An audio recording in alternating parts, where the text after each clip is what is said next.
Heartbeat Alaska is brought to you in part by Brown's Electric Lighting Gallery. Thank you, Brown's Electric, for your generous support of Heartbeat Alaska. Heartbeat Alaska is made possible by Kupik Carlisle Transportation, your full-service transportation and logistics company. Heartbeat Alaska is also brought to you by Frontier Flying Service. Thank you, Frontier, for getting Heartbeat Alaska airborne. 1, 2, 3, 4, let's go. It's Heartbeat. It's a fabulous show. Alaska. Hi, Heartbeat Alaska. It's Heartbeat. Alaska. Pull up a chair and enjoy the show. Hear it from Sitka to Barrow. Gather around for Jeannie's show. It's the Aleut, the Indian and the Eskimo. It's the Aleut, the Indian and the Eskimo. Welcome one, welcome all. You're watching a fabulous, fabulous special on Heartbeat Alaska, a historical walk through Sitka by the local residents. To live down here and grow up down here is a very unique experience because when I was a small child, there used to be a lot of hemlock trees here behind the houses, old hemlock trees. And hemlock trees, the top of the hemlock trees, they're very, they bend. And on real windy, stormy, windy days, us kids used to climb all those trees all the way up to the very top of the trees, and the wind was blowing so hard that the top of the hemlock trees would blow so hard, the weight of us on top of the tree would carry us over to the other tree, so we would move from one hemlock tree to another hemlock tree by moving with the wind. And we could tell that the top of the tree would almost break, but we'd reach over to the other hemlock tree and move from tree to tree that way. These two here are some tribal houses. This one of the old ones here. Both of these are quite old. From the 1800s, both houses.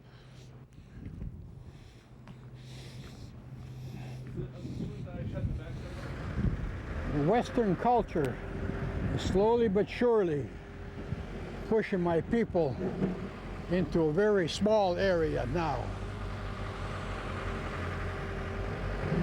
I was born in the Indian village. I'll probably pass away here. That's my wish, to pass away among my own people.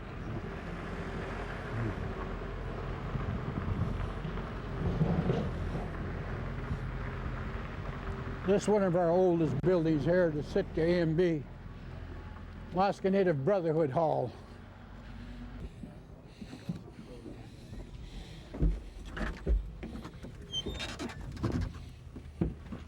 Way before my time, 1904, these are all awful old and priceless. Priceless. Tlingit people use this for many, many different functions. The Alaska Native Brotherhood Hall has been designated as a historical site, and you have the founding fathers here and a plaque.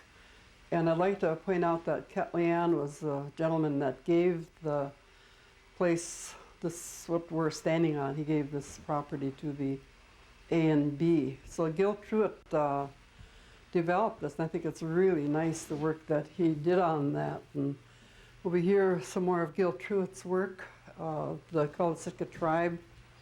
And these are well-known basketball players throughout the years. And Peter Simpson is at the center of the picture there because Gil, in his research, said that Peter Simpson gave the money for the first basketball uniforms that the A&B team has. To the right you have the Alaska Native Brotherhood Hall. On the left is Sheldon Jackson, because a lot of the ball players came from Sheldon Jackson School, and they represent the Alaska Native Brotherhood, and they were really excellent ball players that came from the A&B basketball team, and that was the goal of everyone, was to beat the Sitka A&B team.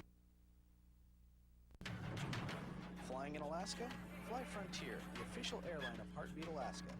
Frontier is expanding again. They've added new routes to Nome, Kotzebue, and the surrounding villages. As you can see, Frontier is now really covering Alaska. So the next time you fly, try Frontier. Frontier offers quick, convenient check-in, low fares, and service direct to many of the villages. Frontier Flying Service is the official airline of Heartbeat Alaska. Make it your official airline too. I can make a difference. I am a commercial fisherman. I am a tribal leader. I know how to work together and bring people together. I'm running because I've been down to Juneau several times in the past few years, and I think we need a change of leadership down there. I have the experience of economic development in rural Alaska and providing health care in rural Alaska, and we need to make sure these rural areas continue to exist. I'm Robert Moose Henrich, and I approve this ad. I can make a difference.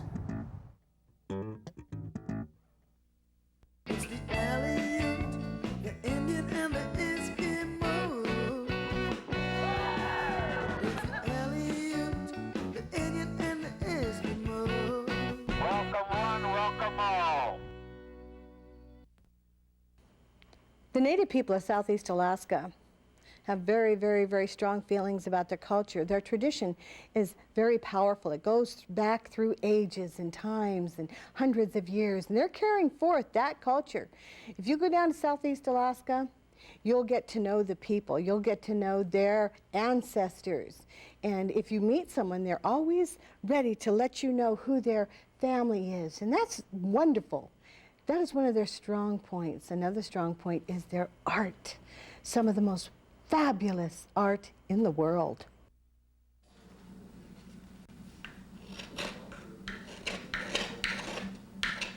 My name is Tommy Joseph. I'm from Ketchikan, Alaska originally. I've been here for about 17 years in Sitka and 12 years here at the Southeast Culture Center here in the Sitka National Historical Park.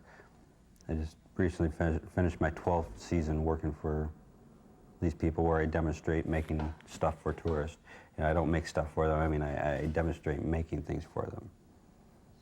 This is just a human portrait mask, which I taught a class with the University of Alaska Southeast just a few weeks ago.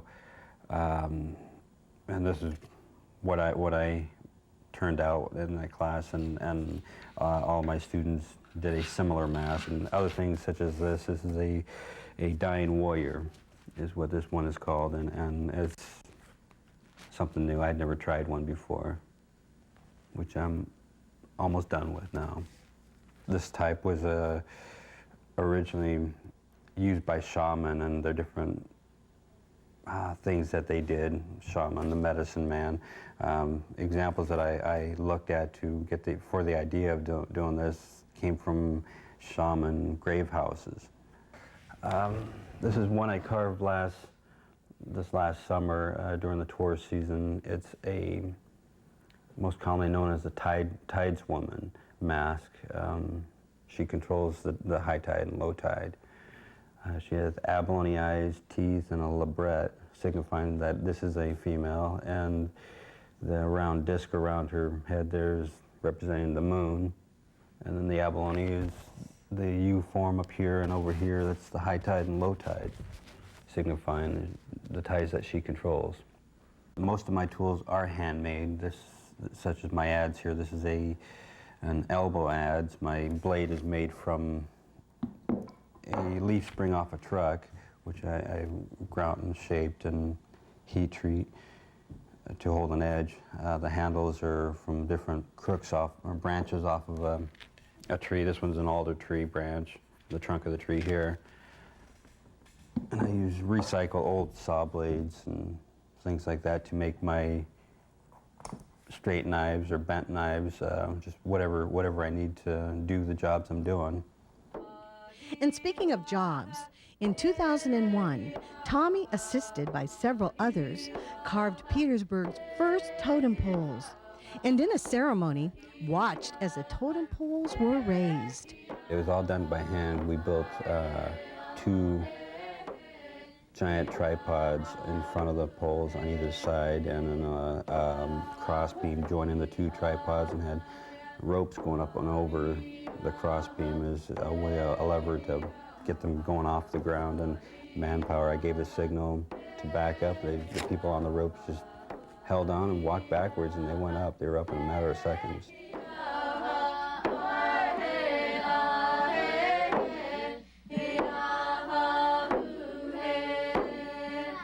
And for those interested in learning how to carve, Tommy has a bit of advice. Find somebody or a place such as this place to watch and observe and hang out, watch somebody. That's pretty much how I learned, by watching other people do their works and asking questions. Just wanted to see how they were doing their stuff.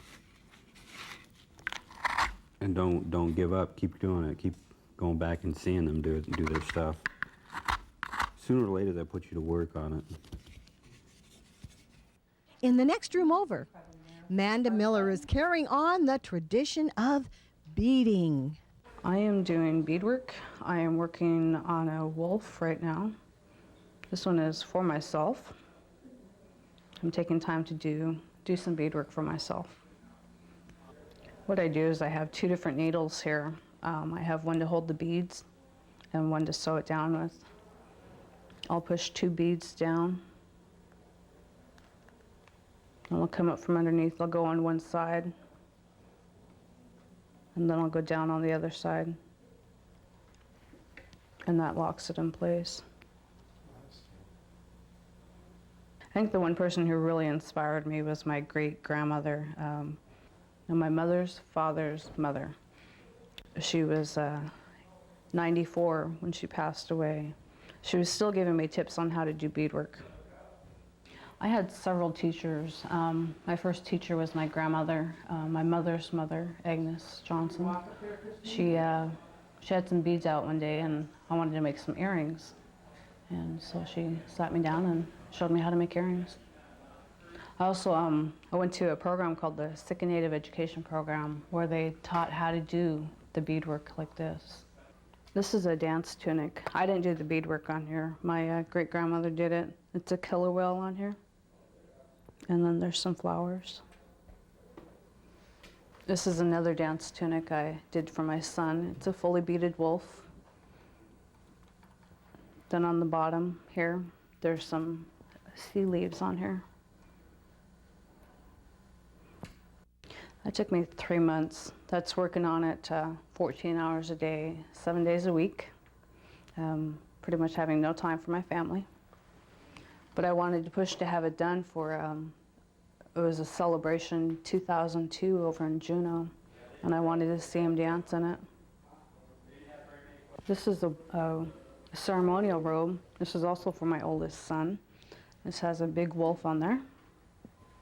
On the side here, on the panels, you'll see the wolf tracks going along the side.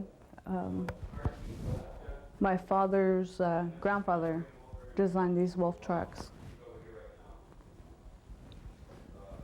Can you demonstrate how that would be worn? How it would be worn. And just put it on. It's got a tab here to hold it on.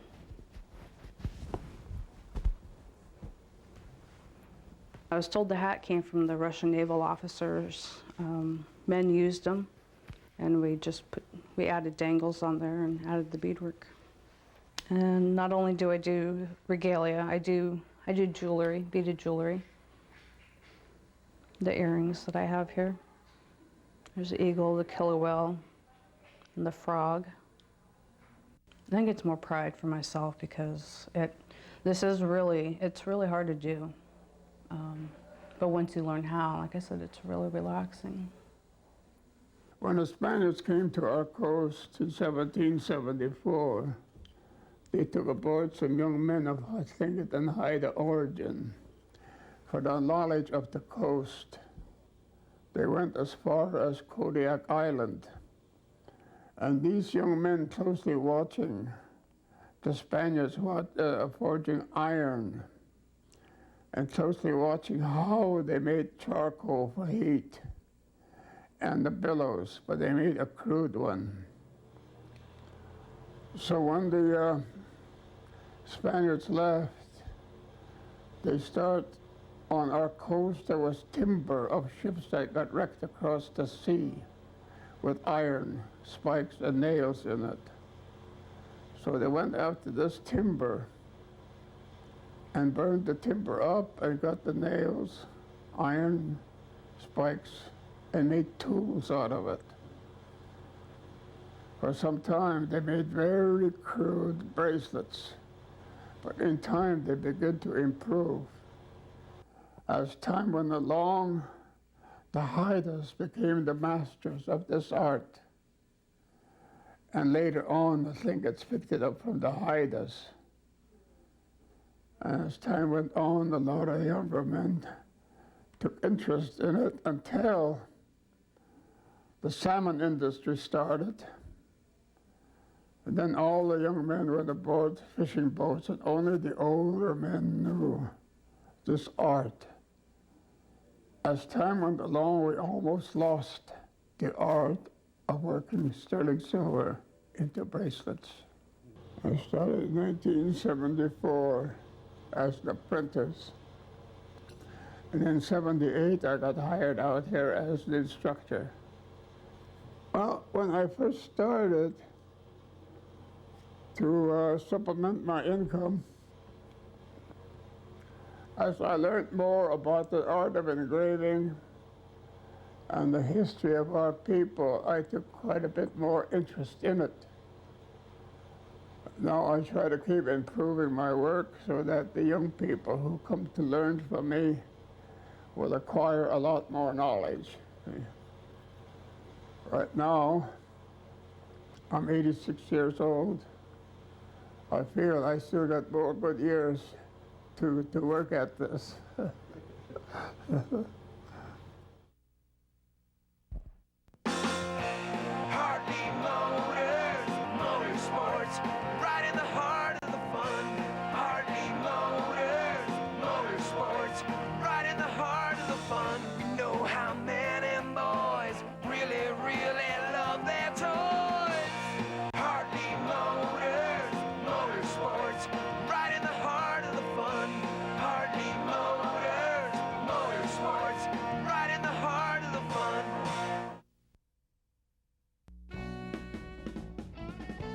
Jeannie Green Productions, Alaska's premier commercial, documentary, and event production team. Whenever and wherever you need video production, our experienced, dedicated professionals give your project the extra edge you're looking for. Alaska Native owned and operated. Jeannie Green Productions, your complete video production service.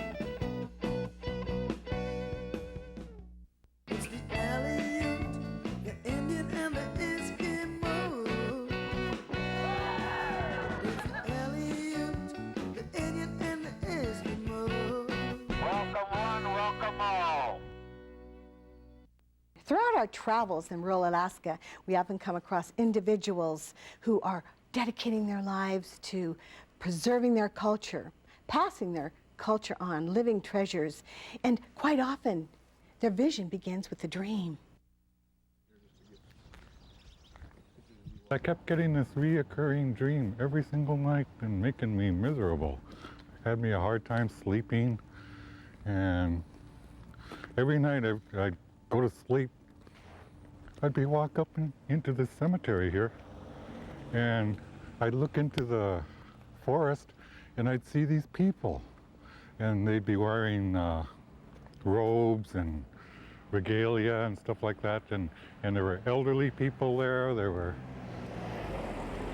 young people there, kids. The people looked happy, and I remember walking up from down here up into the forest and seeing these people in the forest, and one elder saw me, noticed me standing there at the edge of the forest, and he reached out his arm like this towards me, and his arm fell off.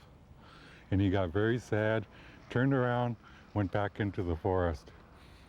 Tears coming out of his eyes. And then another elderly lady noticed me standing there, and she reached out like this with both hands, and her head leaned forward, and both arms fell off her body, and her head fell off, and it rolled down the hill. And as the head rolled down the hill, tears were just coming out of her eyes. It was strange. And then I started noticing changes in the people, and then kids were starting to look like they were mischievous, getting away with stuff, like they were just starting to act out. And I noticed these group of kids playing kickball. And one kid looked at me very mischievously, grabbed the ball and kicked it right towards me, and the ball landed right at my feet. And as soon as I looked down, I don't know if you've ever seen a human skull, but when you first see it, it looks like a smiling face, just the features of a skull. And I looked down and I saw that smiling face, and the face turned into a skull, but just before it turned into a skull, it said, "Help me." And I'd wake up as soon as I hear that, "Help me." And boy, I was having a hard time sleeping. And so I ended up having problems on my work, and so I just quit my job and I just came home. And as soon as I got off the jet, I came down to my village, and I saw there was a construction going on in my village, and they were building new homes.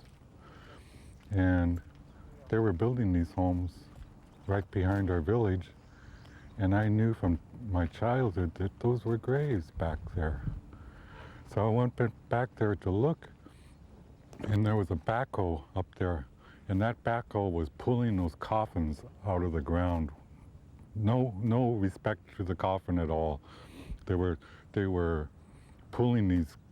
They destroyed this whole graveyard, and they were hauling the human remains out to the dump, and wherever else they were taking them, and the whole area was just desecrated of a ancient burial ground, just desecrated.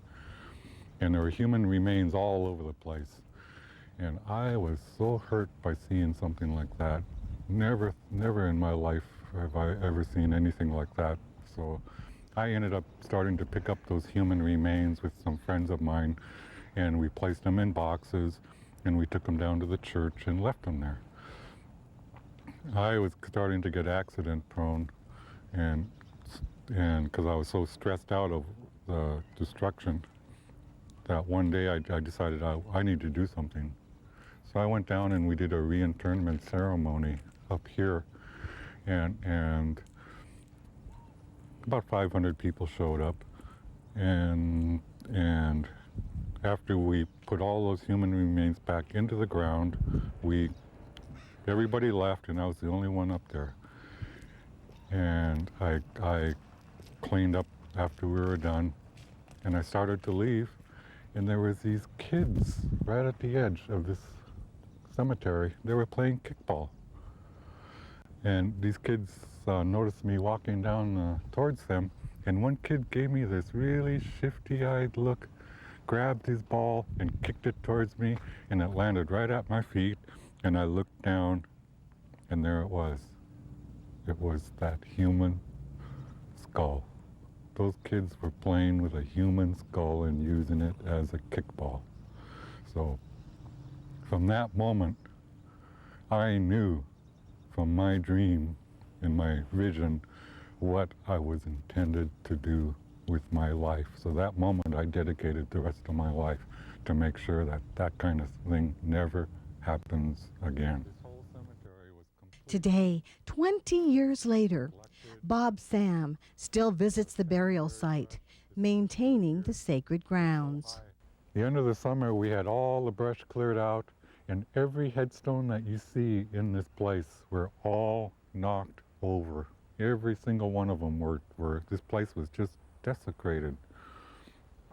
And I knew from looking at that this was not going to be just a one-time thing and just for one summer. It was something that I felt needed attention, long-term attention. And here it is 20 years later almost, and I'm still up here doing this work. If I had known back then, I don't know if I would have started it. This place goes back to about 1830s, about the time of Russian contact. This is a traditional Tlingit cemetery, and when they converted to the Orthodox Church, they began to place them in here with the Orthodox burials. And it's still being used today. There's still elderly people that are being buried here, elderly that have like husbands and family plots here, so they're still being used here. I have always done this to honor my grandmother, who raised me here in Sitka, and I feel very close to, who told me about these places when I was small. And I remember when I was a small child thinking that I wanted to do something to fix up the damage that was done to these kinds of places. And it was a promise that I made to my grandmother and to myself when I was very small, and I fulfilled that promise. Thank you, everyone, for joining us for Heartbeat Alaska Native News and Native Information. Join us again next week as we take you to more remote village sites. God bless every one of you. We'll see you then.